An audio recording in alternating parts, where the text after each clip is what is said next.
Hey guys, it's Brian here. The Rim2Rim pack will begin shipping by next week. We've been talking about it for months, and they are finally here. It's the 22-liter day pack conceptualized during my hundreds of miles below the rim. The front pockets, they are everything. We've got 6 pockets and pouches built into the shoulder straps so you can keep your essentials close like snacks and electrolytes and water bottles and even your phone. So no more stopping and digging through your pack every time you need something. With the Rim2Rim pack, you can keep on moving. It also has a fully insulated pocket for up to a 3-liter water reservoir. Please have a look at brightangeloutfitters.com. It's sales of the Rim2Rim pack that will keep this show going. So if you need a new pack, we would be grateful if you would check it out. Again, that's brightangeloutfitters.com. Now on to the show.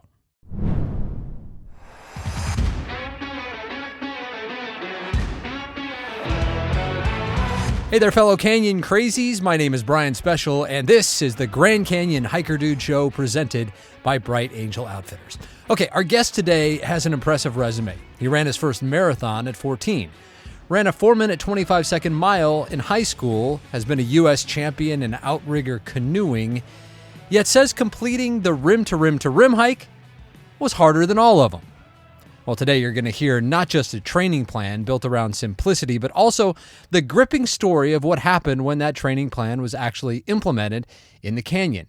And please know that this is the kind of plan that is not just for R3. If you're planning a Rim2Rim or a Rim2River or any hike in the canyon really that you think requires training, this can and will help you.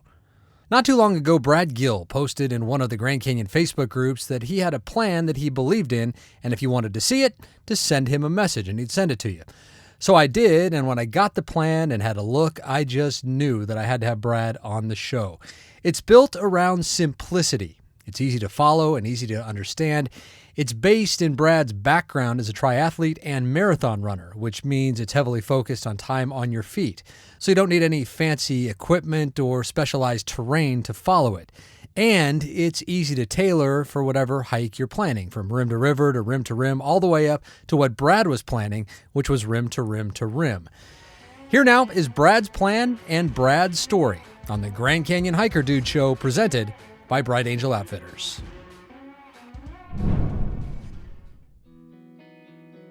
Brad Gill is a creative type. A lifelong resident of Southern California, he made a career of graphic design, marketing, and advertising.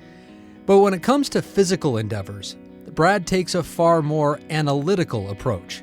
A lifelong runner, he was a triathlete during and after college at Long Beach State, and later it was another sport, one he'd never even considered that would consume his life, after a simple invitation from a friend.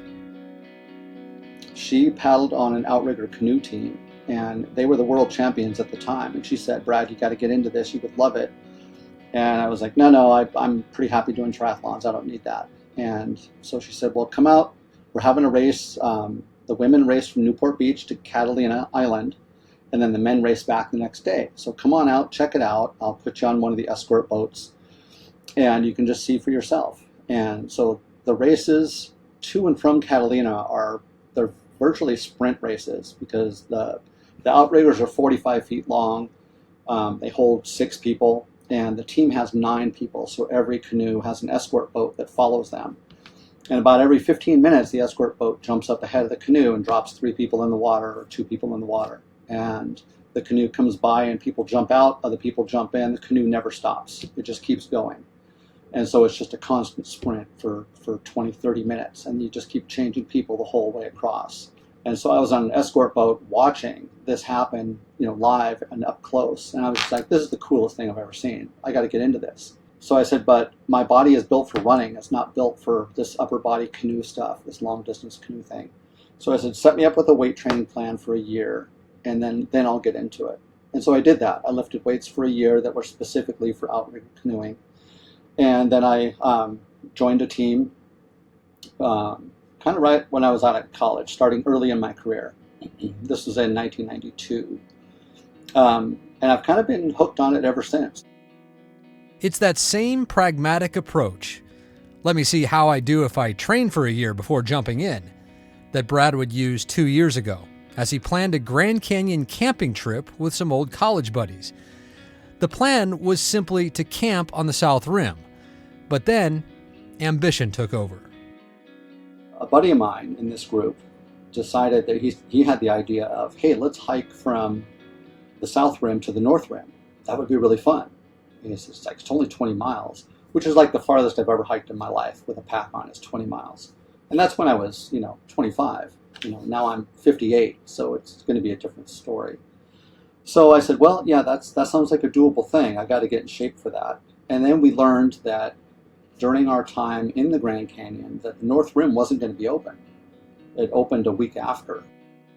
So with Rim2Rim out, and rather than take on an easier but still iconic hike like Rim2River, one of the boys suggested, you guessed it, Rim2Rim to Rim, the vaunted double crossing, 45 plus miles with more than 20,000 feet of elevation change. And I was just like, no way, that's a terrible idea. I'm not doing that. Knowing how far that distance is and the elevation gain and loss that you have, I said, there's no way. So after, I think, a month of thinking about it, there was going to be 3 of us that did it. My friends, Pat and Nate, they both wanted to do this trip. And so I talked to Nate kind of privately, who was the more rational of the group. And I said, hey, I'm thinking about this, and if we train for it, it might be possible to do this. Because they wanted to do it in 24 hours. And I said, that's a long haul. I've never done anything in my life that's a 24-hour thing. And the demands on your body are going to be pretty severe. So I said, I need a lot of research before we think about this, before we commit to doing it. So I did a bunch of research, mostly on YouTube, ironically. They have a lot of good information on YouTube. And I started following videos on people that did the race and how they packed and what they wore. Not a lot of training, but it's more like what they took with them. And then there's some fail videos that I found really interesting, like the people that were going to do a run or a hike and they didn't make it, and what happened. Why didn't they make it? How did they fail? And the reasons are vast. Sometimes it's we didn't have the right electrolytes and our body shut down. Sometimes it's we ate the wrong thing and our body shut down. Or the weather was just so crazy it wouldn't allow us to continue. So it's like these are all good things to learn and factor in as we're thinking about doing this. So I let my two friends know that, okay, so I can come up with a training plan for us back from my college days and my high school days when I ran a marathon. The training was very similar to how you would train. So I said, I can come up with a training program. And I said, but the caveat is I need to lose 30 pounds. I can't do this hike in my current fat weight. I need to drop weight. I need to really walk a lot. And let's train for 2 months. I'll give you the training plan, follow it, and we'll check back in 2 months and see if this is something we want to commit to. And if it's a doable thing, great, let's commit and let's go for it. And if it's not a doable thing, we're still going to get together with everybody, but we just won't be doing this hike. Or we might just hike down to the river and back, which is way easier. So we all, we all did our training, and I kind of talked to Nate, who will train. He lives in Grand Junction, but he's going to have winter weather issues that's going to hamper his training, whereas I'm in Southern California. I don't have a lot of elevation, but I have great weather. So I asked him, like, how do you think Pat is going to train? And Pat lives kind of close to me. And Nate said, no, Pat's not going to train. And he said, he's going to train like he drinks. He's going to go out hard with no pacing, and he's going to take a nap, and then he's going to be done. And so I said, yeah, that's probably true. That's probably what's going to happen. So we kind of decided that we're all 3 going to train on our own, and then we're all 3 going to hike at our own pace, whatever that means. So we're not going to stay together as a group. The training plan was simple. You'll hear and read about more technical programs elsewhere. The one Brad came up with is built around one long weekly hike, supplemented by walking and other simple exercises like push-ups and sit-ups. At the end of the 2 months, I said, if we can do 2 30-mile hikes or 2 35-mile hikes, we can do this. And the training plan was basically a ladder, month by month. So the first month, you would start off on a Saturday or weekend hike. You might hike 15 miles. And then the next Saturday, you might go 20 miles. And the next Saturday, you might go 25 miles. You do the ladder going up, and then when the 5th week hits, you go back down to a lower mileage, but your lower mileage is more than the first part of the ladder. So the ladder just keeps going up, it goes down, it goes up again, but you're always increasing higher and higher throughout the whole time. So much like marathon training or half marathon training, where you have your long run on Yeah, the weekend, and whatever you do during the week supplements that. That's exactly what it was based on. When I trained for a marathon in junior high, that's exactly how we trained. If you could do a 20-mile run, you can do a 26-mile run. So this was the same philosophy. It got a little more complicated with this one, only because of gear. You don't want to take too much gear, but you want to take the gear you need. Food was super important. What food are you going to be able to digest while you're under duress? And canoeing oddly helped me with that, because you have to pick the right foods that don't upset your stomach in a race, especially a long distance race. But it still gives you, it can't just be sugar. It has to be more stuff. You have to keep your electrolytes going.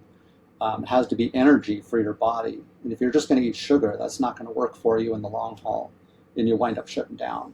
So we talked about that. We emailed each other a lot, and we kept each other accountable every week. Like, we would post, this is what I did. So we had apps on our phone that would track, this is where I walked. And then we would record the mileage. And so I was kind of keeping track of everybody's mileage. And it was on you to do other stuff during the week, whatever you can do. We recommended lunges, stairs, anything for your quads, squats that would be good. I was doing sit-ups and push-ups. I did as many squats as I could, but I couldn't really do that many of them just because of the shape of my knees at that time. So I just did the best I could. But there were no hard and fast rules in terms of numbers of repetitions and things like that. It was just really, again, supplementing the long time on your feet on the long weekly hikes. Yeah, it all boiled down to time on your feet. You need the miles, and nothing is going to substitute putting miles on your feet. And I learned so much during the training of the 5 months of how my body reacted to these things. So some of the training hikes, and I told everybody, wear exactly what you're going to wear in the canyon. Don't wear something different. Wear exactly what you'd wear. Hike in the shoes, hike in the socks that you're going to do. Have everything in your pack that you were going to take in the canyon. Learn how to get stuff out of your pack on the move, because it's going to be key to keep moving and not take long breaks, not to be digging in your pack every 20 minutes to change something. You have to be able to do stuff on the fly, because time is ticking when you start. And it seems like 20 or 24 hours is a long time, but when you're going that kind of a distance, it really eats up the time quickly. Through all the preparation, Brad was careful to keep something else in mind: personality type, and more importantly, how he'd deal with that on the day of the hike. Brad was trying to leave as little to chance as possible, a smart strategy when taking on such a monumental adventure. My friend Nate and I talked about how this was more of a business trip for us and less pleasure for the hike. And Pat is going to have more pleasure than business. And so we kind of had a dynamic offset just in our own group. And I kind of let Nate know, I said, hey, I don't want to be rude, but I'm not going to be lollygagging around. I'm going to keep moving. And if Pat wants to take a break, that's great. He can take a break. But I got to keep moving. Your body's only going to go so far. It's hard to train for a 24-hour event. So I gave them a lot of tips on, hydration, nutrition. You should be drinking a certain amount, every so often. Even if you're not thirsty, you should still be taking in that liquid. I told them one of my plans was to take Advil every 4 hours just to help with inflammation. And I relied on salt tablets to help replenish the salt in my body. So I was taking one of those like every 2 hours. And that's what I would do on my hikes just around Southern California. I learned how to take on and off a jacket, like my down jacket when I started hiking in the morning would be cold. And then I would warm up. So I'd learn how to take that jacket off, put it in my pack, and never stop walking. I learned how to take the poles off of my back because I liked hiking poles. They were a great assistance, especially uphill. But I didn't necessarily need them all the time. So how do you put the poles away? And if you stop to do all these things, that really adds up. So you want to learn how not to do that. So everybody was kind of training. My hikes got longer and longer. A lot of times in the beginning, I would start at 6 a.m. And then as the hikes got longer, I didn't want to be finishing at sunset.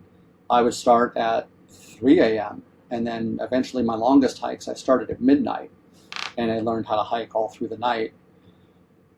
Eating along the way, learning what kind of foods worked, what didn't. I saw a lot of posts that people like Nutella and banana sandwiches, so I tried that one time. I didn't like it, but I tried it.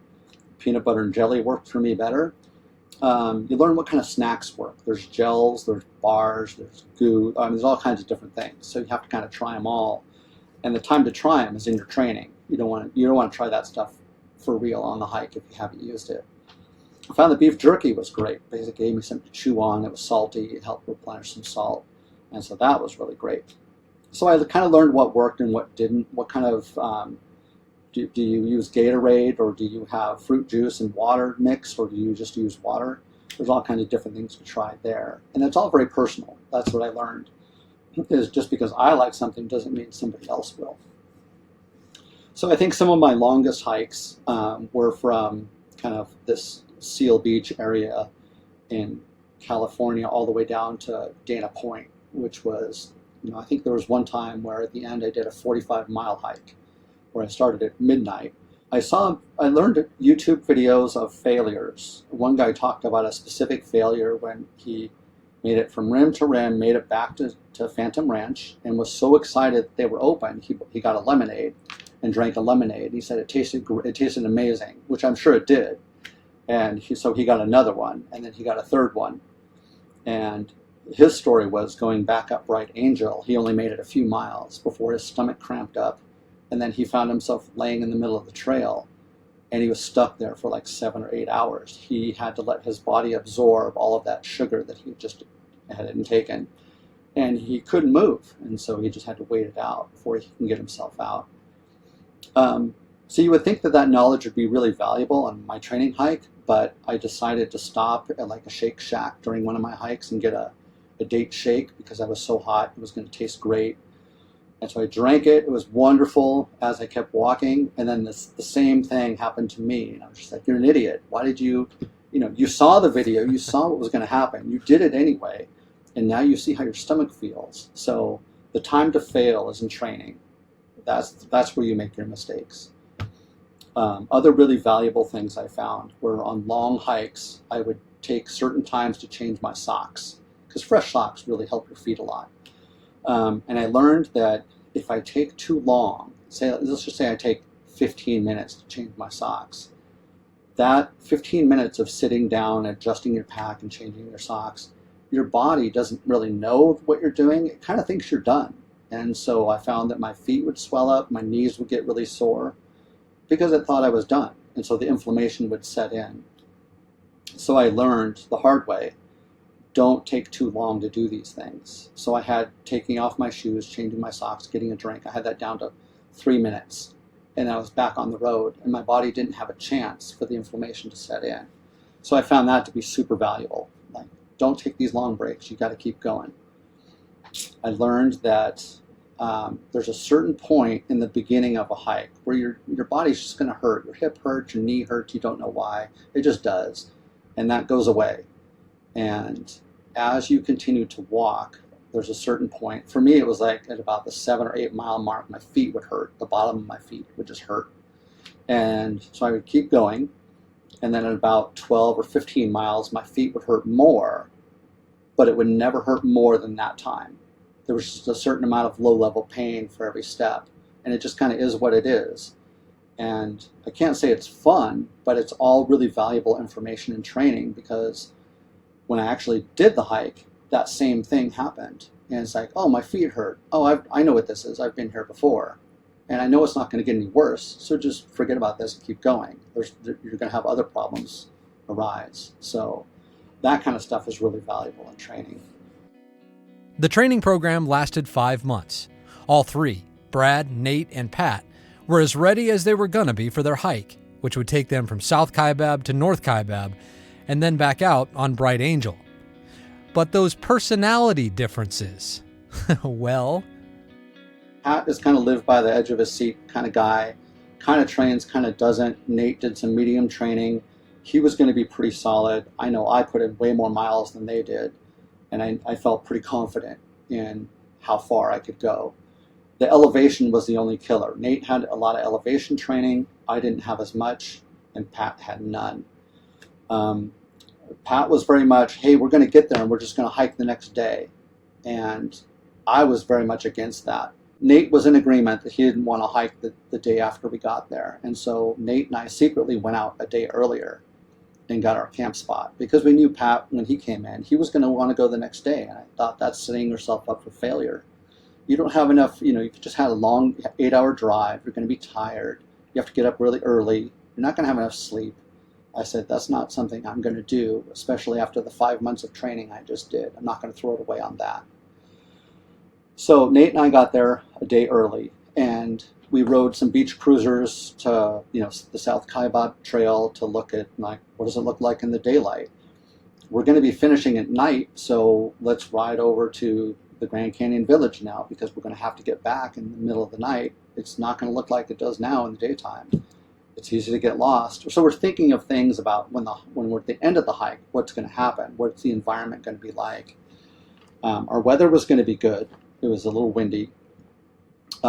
Nate did something really smart. He said, I booked us a hotel room at the end of the Bright Angel Trail, like 100 yards from the trail, just in case we need it. I thought, yeah, I don't know if we're going to need it, but that's a good idea. Pat's big plan, since he was a nurse, he said, I brought IVs in case we need them at the end of the hike. And I thought, I don't know if we'll need them, but I think that's a good idea.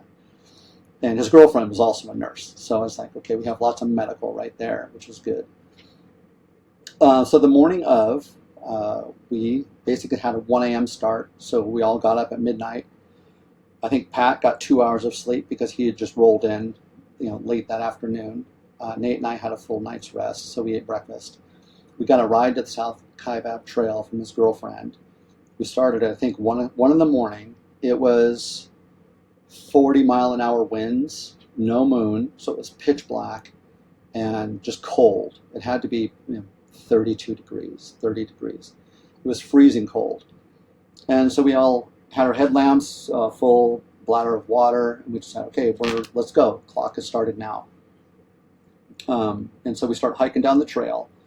And another important thing in training is to hike at night in training. Because the first time I hiked at night on kind of a hilly trail, I learned my headlamp wasn't bright enough and I needed more light. And so it's like, okay, I'm glad I learned this here instead of out there.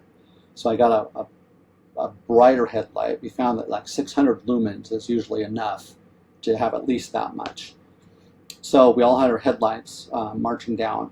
Pat had a good idea. He brought little flashing red lights that are on bicycles, and he put them on the back of our backpacks. So at night, if you saw a flashing red light, you knew that was one of us, because we weren't going to stay together. We were going to be basically separating at some point. And so when some people got ahead, I can look down the switchback and say, oh yeah, Nate's over there. I can see the flashing light. Because there's no moon, there's no way I would have seen him otherwise. It was a little sketchy on the start because the wind was so fierce. And, there's no guardrail on the trail. You have a cliff on one side and you have a black hole on the other side. So we wanted to be really focused on don't get hurt ever, but don't get hurt now especially, because the potential for getting hurt is huge if you make a wrong step or lose your balance. There's nothing to stop you from sliding down the canyon. It was steep, way steeper than I thought it was going to be going down. And I just remember as we're hiking, just like, wow, my knees are taking a pounding. My quads are really burning. But we're just going to power through. And it's only 6 miles. Another thing that I'm thankful I did in this whole adventure was I broke the distance up into short increments. So I made myself a really tiny map that I just attached to my backpack by a clip. And the map had what the next thing was on the trail. And so I basically broke the entire trail down into 1 mile to 3 mile segments. And so I never really thought, oh, I'm hiking 47 miles. It's like, what's the next waypoint on my map? That's Skeleton Point. That's 1.5 miles away. Okay, I just got to go to Skeleton Point. And then it's like, okay, now you go to the next point. And then the next point's the river. Okay, now I'm at the bridge. That's only another mile away. So the entire thing was broken up that way. So mentally, that was a big help to break it up into small sections, because then you're always just like, I only got to go a mile. I only got to go 2 miles. So we made our way down to the river, and the wind was still howling, and I was very surprised that my legs were shaking. My quads were just on fire. And it's kind of that when your body is so fatigued in a run that your legs just have this uncontrollable shaking. That's what mine were doing. And I was thinking, like, 6 miles in, that's not a good place to be. I got a long way to go. And I know the next 7 miles are going to be fairly flat. So I'm hoping I can shake this out, because the next part of the hiking won't be this stressful on your body. So in true to form, Pat wanted to stop, get pictures and by the river. And so I was like, okay, take a picture. But then at some point, kept fumbling around. I got to go. And I left. And then those guys followed me 30 seconds later. We all agreed that if something came up, we would always pick our own escape route. Like, when do you turn around? You have to make the call on yourself on, it's not smart to go any farther. I'd rather live and come back another day. I don't want to spend $10,000 on a helicopter to come pull me out the next day. Be smart about it. You can always do it again. I wasn't at that point, so I still had some good life left in me. I just had to shake out the lactic acid that was already there. So we continued on our march, made it through Phantom Ranch, where we decided to strip down because now it's warmer because the canyon is sheltering the wind. And it was, I don't know, a couple hours later. And so we took off jackets, took a 5-minute break, and Pat pulled out like a 5-pound bag of almonds and said, do you want some almonds? I was just like, oh my God, why did you pack 5 pounds of almonds? Like, what are you thinking? And then it kind of dawned on me. It's like, oh, he didn't do any of this part of the training, thinking about what food you're going to eat. He just went to Costco and put something in there. So I was like, nope, I'm good. And he's like, I got to go to the bathroom. I'm like, well, good luck with that. You know where we're going. There's only one trail. Catch up to us. And that was always kind of the plan. There is no cell service in the canyon. There's no texting. Your phones kind of go silent. So Nate and I took off. And Nate was a little bit of a faster hiker than I was. He just walked faster. And so he would stop at a certain point, change his socks. So I would pass him. Then we'd leapfrog back and forth. And at some point, he got ahead of me pretty far. And I decided, it's like, well, it's more fun if I can walk with him. So I'll just jog and catch up to him. And so after about 2 minutes of jogging, I decided, like, okay, I'm taking myself out of my own game plan. Like, you didn't train to run, you trained to walk. And this running, if you continue on this course, this is gonna have an effect later on that I didn't train for, and I don't want that. So go back into your own game plan, continue to walk the pace you've always walked, the way you've always trained, and let him go. So we wandered through the canyon. When it got bright, it was beautiful. It was epic scenery. And so you'd take pictures along the way wherever you could. You make the water stops wherever the water was on. The water is always a constant problem because it's so unpredictable. Pipes break all the time. You never know what water is going to be on or off. Do you have to go to the river and filter water, or what's going to happen? You just don't know until the day before, where they have a pretty good accounting of, like, water is on in these locations, and you can plan accordingly. Luckily, we had water on in a lot of places. So we made it towards the other side of the canyon, and it just seems like it takes forever to get up to the north rim. And as I was just about there, I see Nate coming back down, and I was like, wait, you didn't even wait for me? He's like, it's only 50 yards up this way. I'm like, you could have waited for me to get there. And he's like, no, I was getting cold. I got to go back. And he said, hey, your Pat texted, he's turning back, because that stuff shows up on the other rim. You start getting text messages again. And so we're like, okay, good. He's safe. He's going to head back. He doesn't know. Like, and this wasn't a surprise to either one of you. No, because I saw the numbers on how he had trained, and it wasn't a surprise. But I didn't want him to get hurt. I didn't want him to get rescued. So I suspected he would turn back, and he did, which was the smart move for him. So I spent, I think, 30 minutes at the north rim. Got water, changed my socks, ate a sandwich. Talked to it. There's a lot of other people there who had just hiked up from campgrounds, and the north rim is closed, so it was a desert. land up there. There's nobody up there except the people who had hiked up. There was snow all over the place. It was really pretty. Well, how are you feeling at this point? You're essentially halfway there. How's the body Yeah, feeling? it feels. You've still got to turn around and go all the way back. It feels good. It felt better after I ate, and so that was a good indication that I brought a lot of energy back after I ate a sandwich. So I'm like, okay, this is good.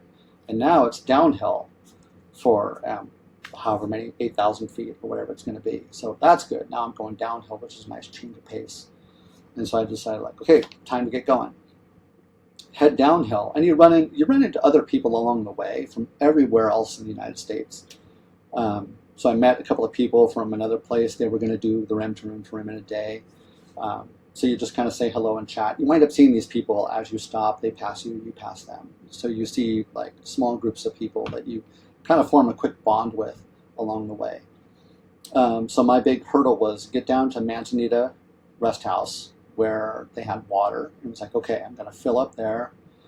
And you just kind of, you know, it's your training kicks in of all the long walks kick in of like, yep, it seems kind of boring, it seems kind of treacherous and slow, but you just got to keep going if you want to get there. And so Manzanita Rest House was a big checkpoint for me, where go to the bathroom, get water, change your socks, wash your face, time to get going. So the break is 5 minutes. And then look on my card, what's the next place? The next place is, 3 miles away. Cottonwood Campground, that was going to be the next place. So I wind up making it down. The one thing we did not want to do was we didn't want to be in a thing called the box, which is close to Phantom Ranch. There's a section of the canyon that acts like a convection oven when it gets hot. So the air temperature might be one thing, but in that canyon it could be 10 degrees hotter. And I didn't want to be there in the heat of the day. And that's exactly what was going to happen to me. It was starting to get hot. I'm sweating like crazy. My legs are starting to cramp a little bit because of electrolytes. And so, I would stop and get a bandana and wet my hat and put it over my head, which would create like an air conditioning cooling effect, which was good. But I had to make a decision. It's like I can either walk through that box when it's hot, or I have to stop and wait till the sun goes lower. And so I decided like that's the worst decision because my body would swell up and I don't want to do that. So I decided to push through. Little cramping in the legs, that hurt. I had to force myself to eat. I had to force myself to drink along the way because I didn't feel like it. The big hurdle was getting finally to the ranch. Finally made it there. The restaurants are closed, but everybody's out relaxing, eating awesome dinners that smelled so good. I forced myself to sit down to eat my last sandwich, which I didn't want to do. I wasn't hungry, I didn't want it, but I forced down some water, knowing that I have to have this. And so once I left Phantom Ranch, it was probably 6 o'clock at night. Sun's still up, and I didn't see another person the entire trip. The entire way back, I didn't see a single soul. And I'm so glad I made my little map, because when you're walking by yourself and you see nobody, your brain starts playing tricks on you, and it's like, did I take the right trail? Am I going the right way? So there's a section when you cross the bridge that you basically walk down river for, I think, mile and a half, and then there's a rest house. At that point, you make a left turn, and then you start going up the canyon. So as I'm hiking down the canyon, my GPS wasn't really matching up with my total mileage because the GPS cuts out in the middle of the canyon. And so my numbers that I'm supposed to be seeing aren't registering. They're not in alignment. And so now it's messing with me with, maybe I should turn around and go this way, or maybe am I going on the right way? And so I decided to overrule all these numbers, follow the map. It's a right turn at the bridge. There's one trail. Stay on this trail. Don't freak yourself out. Even though you keep walking, you've walked 3/4 of a mile and you see no sign of this rest house yet, which is not a good sign. And then I'm reaching almost the mile and a half point where this rest house is, and I still don't see it. I'm like, okay, well, this is a problem. Turns out the rest house is just hitched up the canyon a little bit around the corner, and you won't see it until you reach that corner. And so once I hit that and saw the rest house, I was like, okay, great, I'm going the right way. The sun's starting to go down, so it's getting dark, and it's time to pull out the headlamp again. Now, this is a trail I've never walked, so it was just like, okay, stay on the trail, just stay focused on where you're going. Your next big thing is going to be Indian campgrounds. Make it to there. There's water there, and then there is no more water the rest of the trip. So made it to Indian campground, forced myself to fill up and drink, forced a granola bar down, which I didn't feel like. I was starting to feel tired at that point. And it just kind of just like, keep pushing. You got to get out, keep pushing.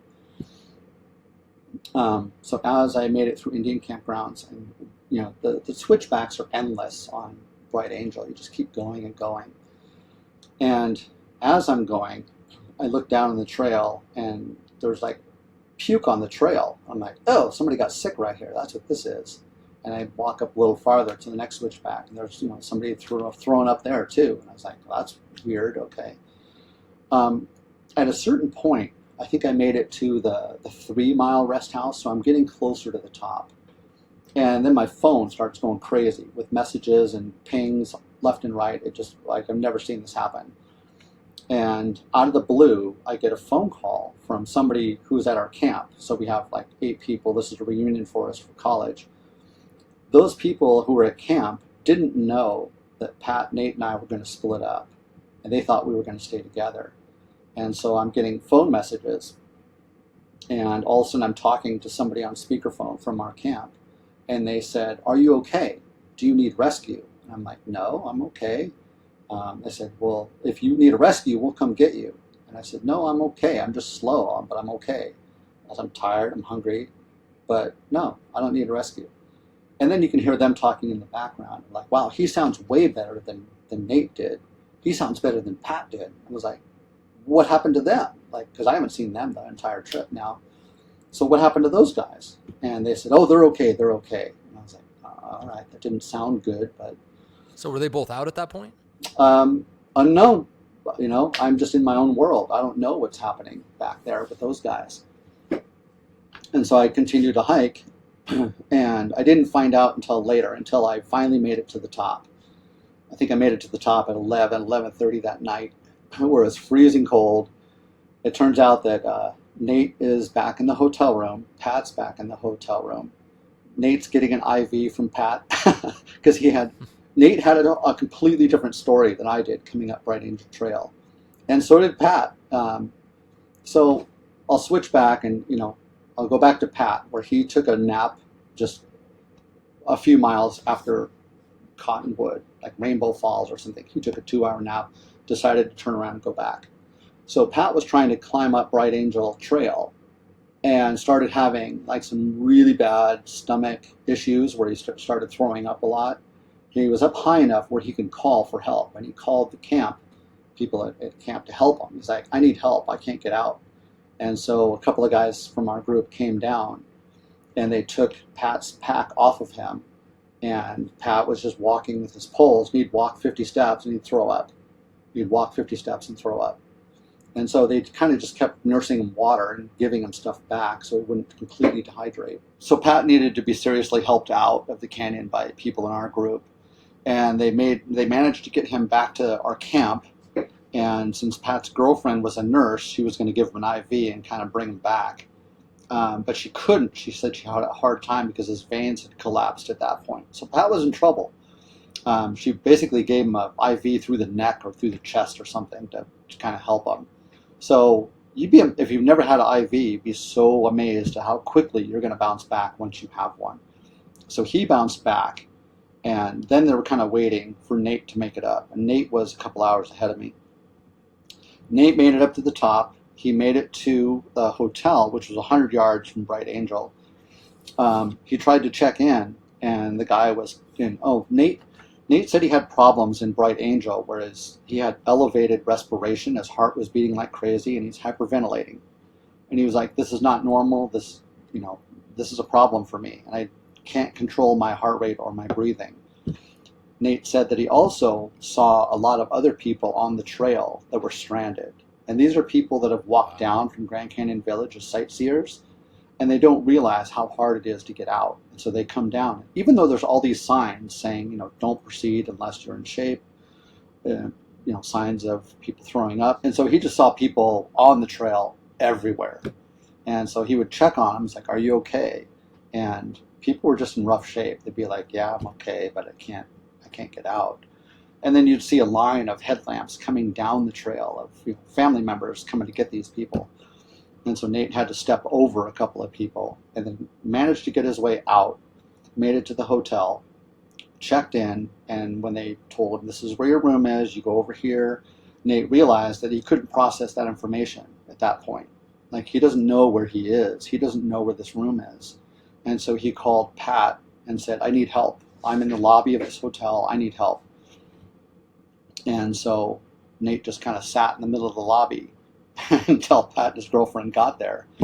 And then they showed him where, because Pat's feeling better by this time, showed him where the room was, and then hooked him up with the IV. And so when I made my way to the top, I got there, I texted people that I'm safe. I made it because now I have reception. And I started walking towards the hotel. I had to kind of call and say, I don't know where the room is. I don't know how to get there because I saw this in the light. Now it's dark. I'm kind of confused. Anyway, made it to the room. When I walk in, I see Nate laying on the bed with the IV, and he's looking happy as ever. Pat looks like he's fine. I don't know any of these stories at this point in this journey, and it's not until I'm sitting there with my own IV that Nate starts telling me his story of what he found coming up the trail. And then we didn't hear the story of Pat until later, like everything that happened to him. So we all had very different experiences, very different training methods, but it wound up being really positive for everybody. Everybody loved it.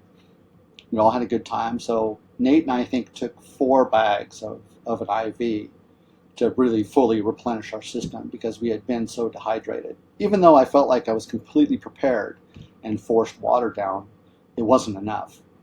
And I felt okay. I didn't lose any mental capacity. I was just pretty worn out and pretty tired. Whereas Nate had some respiratory problems with hyperventilating. Pat's body just shut down and needed help. So in the end, everybody made it out safe. Everybody had a great experience. And we exchanged these stories later for a long time. So it wound up being really cool.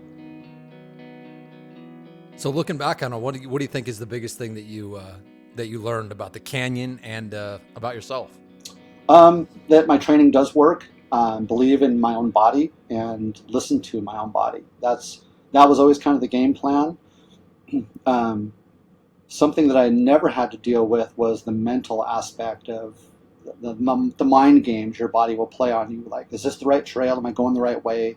Because that starts inducing panic of like, oh my gosh, I'm alone. I don't see anybody else. What am I going to do?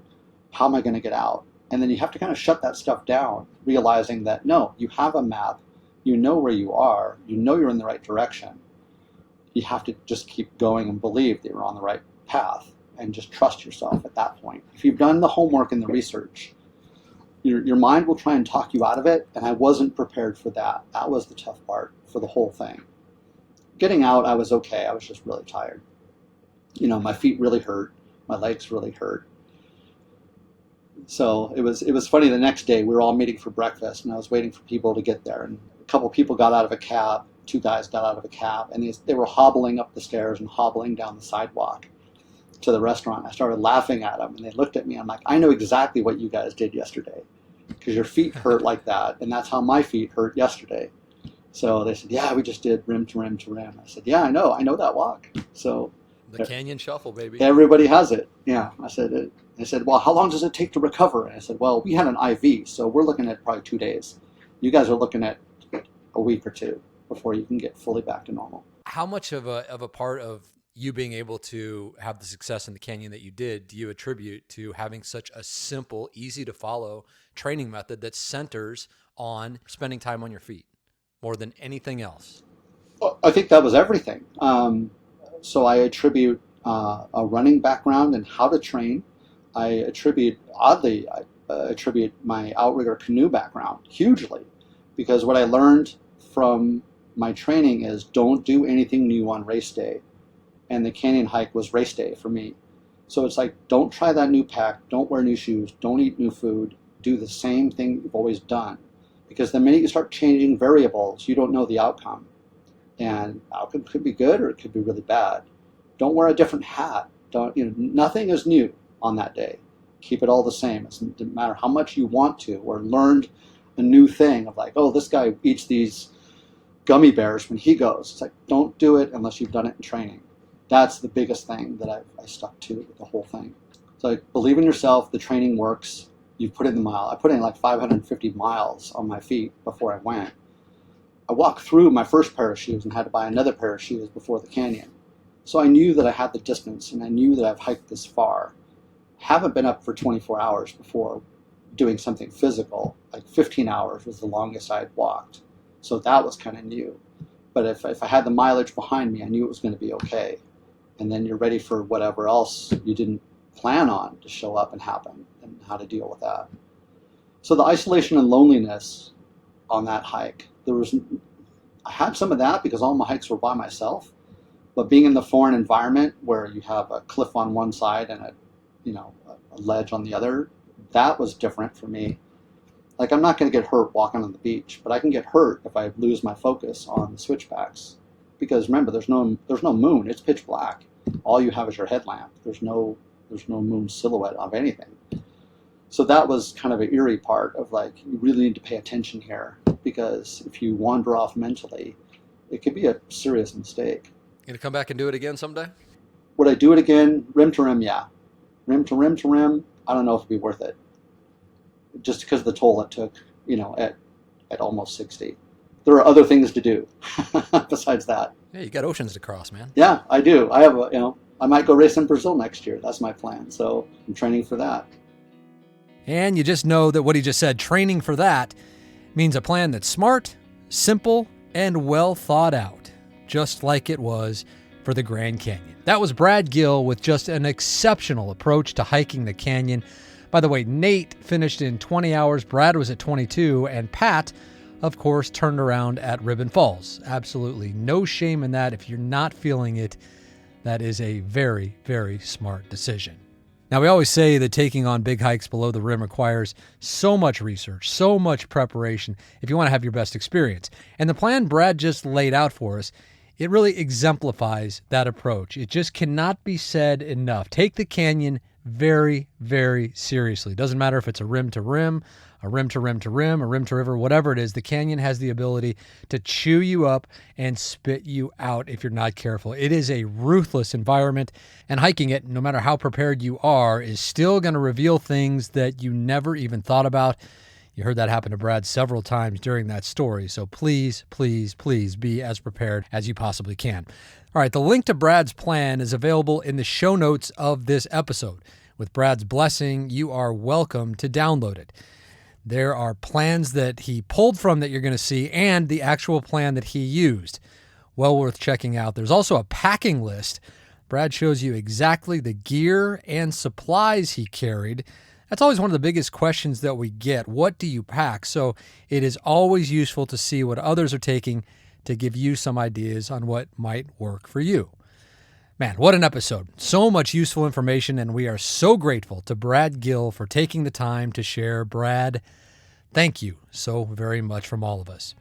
All right, folks, this is a good time to remind you of all the resources we make available to you free of charge here at Bright Angel Outfitters. When we say over and over and over again that we exist to help you have the best possible experience below the rim, we mean it. It starts, of course, with this podcast. I think we're up to 24 episodes now, and a new one is out each Wednesday. The show really seems to be resonating, and that means the absolute world to us. If you could, please leave us a review on Apple Podcasts or your platform of choice. That really helps us reach new listeners and helps ensure that we'll keep doing this for a long time to come. There's also a Grand Canyon Hiker Dude YouTube channel with tons of useful videos that you should go check out. The Grand Canyon Shade Tracker, which lets you see when and where you'll have shade on your hike any time of any day of the year. It is incredible. It is a must for the warmer months. And now, our Beginner's Guide to Rim ebook. Yeah, first time talking about that. We have just finished it and just made it available on our website, brightangeloutfitters.com. Again, absolutely free of charge. For all of that, please go. Again, brightangeloutfitters.com. While you're there, please check out the Rim to Rim pack, the day pack we talked about in the beginning that we designed for any canyon day hike. It's 22 liters. It's good for anything up to rim to rim to rim. We think it is a work of art. Yeah, we like it. Again, all of that at brightangeloutfitters.com. At Bright Angel Outfitters, we do it all for the love of the canyon. All right, that's it for now. My name is Brian Special, encouraging you, as always, to go hike the canyon. Take that first step. Embrace the journey. And when you get there, whether it's for time goals or taking your time, just hike your own hike and enjoy all that is the pure majesty of the Grand Canyon, one of the 7 natural wonders of the world. We'll see you next time on the Grand Canyon Hiker Dude Show, presented by Bright Angel Outfitters.